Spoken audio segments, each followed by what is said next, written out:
Binigyang diin naman ng palasyo na ebidensya ang magiging batayan para maparusahan ang mga sangkot sa PDAF scam. Ito ay kasunod ng pagkakasama ng pangalan ni Executive Secretary Paquito Ochoa Jr. sa listahan ni Ben Herluy. Para sa karagdagang detalye, narito ang ulat ni Elena Luna. Hindi nababahala ang palasyo sa pagkakadawit sa pangalan ni Executive Secretary Paquito Ochoa Jr. sa listahan ng whistleblower na si Ben Herluy. Ito'y matapos madiskubre ng NBI Cybercrime Division na kabilang sa binirang file sa hard drive ni Luy ang pangalang Ochoa. Purportedly pertain to unsigned draft letters addressed to certain lawmakers and to Secretary Ochoa. Hence, this could hardly be considered as having any probability. Bukod kay Luy, may listahan rin ng mga umano'y sangkot sa PDAF scam si Janet Lim Napoles. Kaya nga ang sinabi ng ating Pangulo ay dapat maging mapagmatsyag at mapagmasid ang mga mamamayan at huwag pahintulutang sila ay malinlang o maligaw.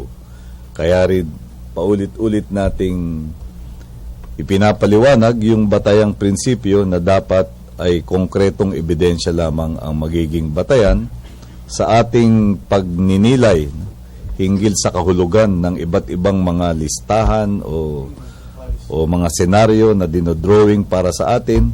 Ayon rin kay PCOO Secretary Herminio Coloma Jr., posibleng sa susunod na linggo ay lumabas na ang desisyon sa inihayang apela sa resolusyon ng Ombudsman sa pork barrel scam. Sa resolusyon ng Ombudsman, napag-alamang may probable cause o sapat na batayan para sampahan ng kasong plunder sina Senators Juan Ponce Enrile, Jinggoy Bong Revilla at Napoles. At yung pong panahon na ayon sa batas ay gugugulin sa pag-aaral ng mga motions for reconsideration ay 60 days.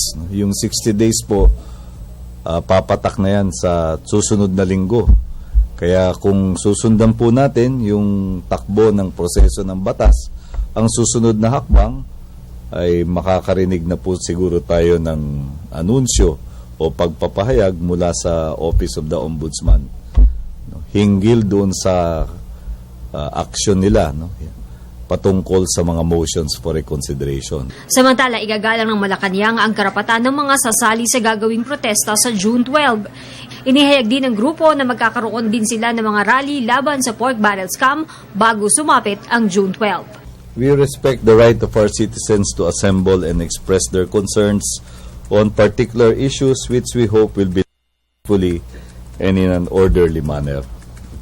Taon-taon po ay pinagdiriwang natin ang Araw ng Kalayaan at taon-taon naman o halos taon-taon nakakasaksi tayo ng mga pagpapahayag ng iba't ibang saloobin ng ating mga mamamayan sa isang masigla at malusog na demokrasya. Yan ay